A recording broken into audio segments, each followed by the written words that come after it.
करें आपके अपने channel basic broad education by KP sir. दोस्तों ये मेरा चैनल है और आप इतिहास से संबंधित मैं बहुत सी सारी वीडियो जो आधुनिक भारत से संबंधित और बड़ी ट्रिकी और मजेदार अपने चैनल पर डाला हूं।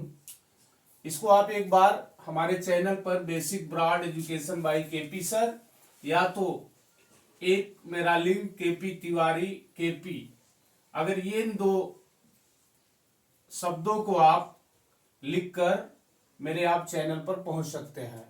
दोस्तों हम कांग्रेस की स्थापना पढ़ा रहे थे और कांग्रेस की स्थापना के साथ कांग्रेस में जितने भी अधिवेशन हुए उनको मैं एक साथ चार अधिवेशनों को मैं एक स्लेब में लेकर चल रहा हूं। चार हर वीडियो मेरी 4 अधिवेशनें हैं और इन अधिवेशन से संबंधित भारत की उन भी घटनाओं को मैं जोड़ा हूं जो तत्कालीन भारत में घटित हो रही थी। तो दोस्तों मेरे आप चैनल पर जा करके बहुत सी वीडियो पड़ी है, आप उसको देखिए और समझिए, साथ ही मुझे लाइक कमेंट और मेरे चैनल को सब्सक्राइब भी करिए। अब दोस्तों आज का जो मेरा टॉपिक है वो है कांग्रेस अधिवेशन 1913 से 1916 4 अधिवेशनों को इनमें मैं लेके चल रहा हूं, जोड़ा हूं और उससे संबंधित जो भी भारतीय परिप्रेक्ष्य में घटनाएं हुई हैं उनको भी मैं इसमें पढ़ाते चलूंगा। आप मेरे साथ जुड़े रहे और मेरे वीडियो के अंत तक इस वीडियो को आप देखिए, बहुत ही मजा आएगा और बड़े मजेदार ट्रिक के साथ मैं पढ़ा रहा हूं। देखिए दोस्तों मेरा ट्रिक है 13-16 से कम बा लख। ये अपनी मातृभाषा हम लोग बोलते हैं, ठेठ जिसको कहते हैं कम बा लख। किसी चीज को अगर कम है तो हम लोग कहते हैं देखा कम बा लख के, ठीक है। उसी तरह से 13-16 से कम बा लख और ये बहादुर बीए दमदारी से करेगा। ये मेरा ट्रिक है। अब 13 और 16 क्या है?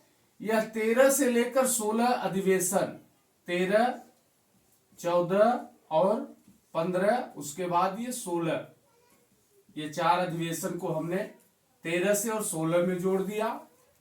कम्बा कैसे हो गया कराची, म से हो गया मद्रास, बा से हो गया बंबई और लख से हो गया लखनऊ। ये मैंने 4 अधिवेशनों को, स्थानों को मैं जोड़ दिया। ये स्थान है, ठीक है, जहां पर अधिवेशन हुए हैं। और अब बहादुर ये कौन है? ये है नवाब सैयद मोहम्मद बहादुर। बी से भूपेंद्र नाथ बसु, ए से एसपी सिन्हा और दमदारी से हमने मजूमदार इस शब्द को जोड़ा और दमदारी से होगा अंबिका चरण मजूमदार। ये हमारे कांग्रेस के 4 अधिवेशन हो गए और ये मेरा ट्रिक हुआ 13-16 से कम्बा लख, बहादुर बीए दमदारी से करेगा, ठीक है। इसको आप थोड़ा माइंड में सेटअप कर लीजिए और बड़ा मजा आएगा आपको। अब देखिए पढ़ने का एक तरीका होता है, अगर आप पढ़ते हैं तो किसी भी शब्द को कहीं से जोड़िए और जब उसको आप मन में सेटअप बना लेंगे तो यह शब्द अगर आपके दिमाग में आ जाएगा तो इन 4 अधिवेशनों को आप जोड़ लेंगे कि कौन सा अधिवेशन कहां पर हुआ है, ठीक है। अब इसको मैंने आपको एक बहुत ही सुपर ट्रिक बताया हूं कि जो आपको यह नहीं देखना है कि 13 में हमारा कांग्रेस का ही कौन सा अधिवेशन था। आप अगर मेरी पिछली वीडियो को देखिए तो मैंने उसमें बहुत बेहतरीन ट्रिक को बनाया हूं जो कि आपको किसी भी यूट्यूब चैनल या किसी भी हिस्ट्री का अध्यापक आपको नहीं पढ़ाएगा, ये मेरी गारंटी है। तो मेरा ट्रिक क्या है इसमें थोड़ा शार्ट आपको बता दूंगा। 1900 ईस्वी के बाद, ध्यान दीजिए, 1900 ईस्वी के बाद किसी भी अधिवेशन को उठा लीजिए। जैसे मान लीजिए 1913, अब 1913 में कांग्रेस का कौन सा अधिवेशन है? अब इन दो संख्याओं को 19 और 13 को आप जोड़ दीजिए। 9 3 12 कहीं 2 हाथ लगा 1 1 1 2 1 3, ये 32 हुआ। अब हमारा जो मैंने 4 स्लेब लेकर चल रहा हूं, 1 2 3 4, तो हमको देखना है कि 1913 में अगर हमारा यह है तो दूसरे स्लेब पर हमारा आया 1914, तीसरे स्लेब पर हमारा आया 1915 और चौथे स्लेब पर अगर आ रहा है 1916। तो अब आप ध्यान दीजिए कि हमें जो 19 और 13 जोड़ने पर जो संख्या 32 मिली उसको हम 16 पर कर दें, ये 32। अब एक एक संख्या घटते आए तो 1915 में होगा हमारा 31 और हमारा 1914 में होगा 30 और 1913 में हमारा होगा 29। यह हमारा सुपर ट्रिक जो आपको कहीं भी नहीं मिलेगा कि 1916 में हमारा 32वां था, 1915 में हमारा 31वां था, 1914 में हमारा 30वां था और 1913 में हमारा 29वां अधिवेशन था। अब दोस्तों एक ध्यान आपको और यहां रखना है, जो आगे चलकर बताऊंगा कि कुछ अधिवेशन नहीं हुए हैं जिनको आप यहां तक तो आप सेटअप बना लीजिए, और कुछ जो अधिवेशन नहीं है 1930, फिर 40 के बाद 41 42 45, उसको बाद में पढ़ाऊंगा जब वहां पहुंचूंगा।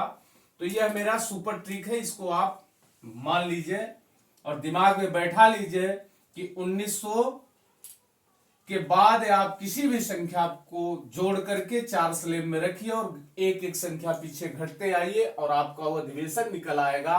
तो हमारा कराची में 1913 का अधिवेशन कौन सा है? ये हमारा है 29वां अधिवेशन, और ये 30वां होगा, 31वां होगा और ये हमारा 32वां अधिवेशन होगा। इसको आप लोग किताब उठा करके पढ़ लीजिए, ठीक। अब आपको मैं चलता हूं कराची में जो हमारा अधिवेशन हुआ। अब ये आज वर्तमान में पाकिस्तान में है बच्चों। कराची और लाहौर दो अधिवेशन ऐसे हुए हैं कांग्रेस के, कराची और लाहौर, जो कि ये विदेशी धरती पर हुए। कराची लाहौर उस समय तो भारत से ही जुड़ा था, यह कराची और लाहौर भारत में ही था, लेकिन यह वर्तमान में यह विदेशी धरती पर दो स्थान हो गए हैं। ये दोनों पाकिस्तान में है।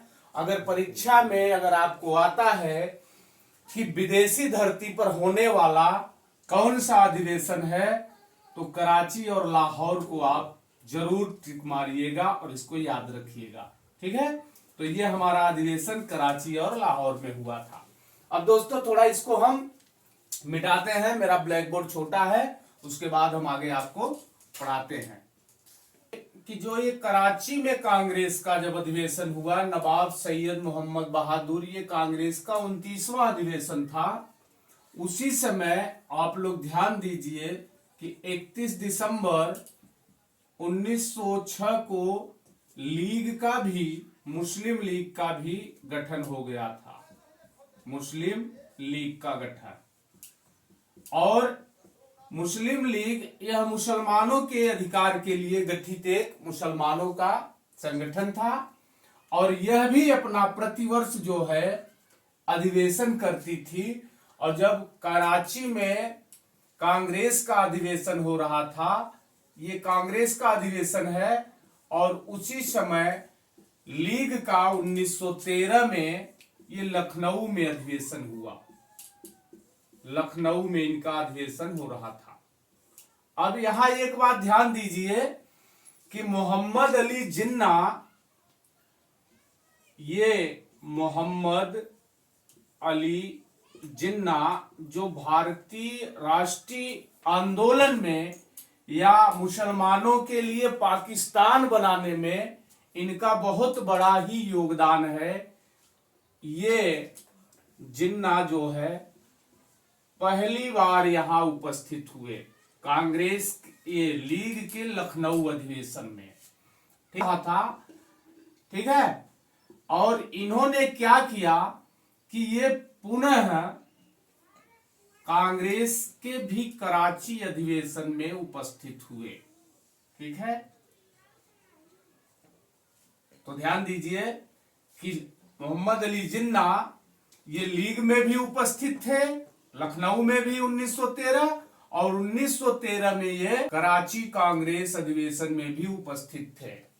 अभी तक ये दोनों विरोधी थे। 1906 से जब लीग का अधिवेशन मतलब गठन हुआ तो यह बनाई गई, नफरत पैदा करने के लिए बनाई गई। इसका यह उद्देश्य था कि हम लोग अंग्रेजी सरकार के वफादार। लेकिन 1913 में जब लखनऊ में जिन्ना यहाँ उपस्थित थे तो यह यहाँ भी थे, आए, और इन दोनों दलों के लोगों में बातचीत हुई कि भारत को स्वशासन के रास्ते पर ले चला जाए, यानी भारत को स्वशासन की, भारत के लिए स्वशासन की मांग की जाए, ठीक है।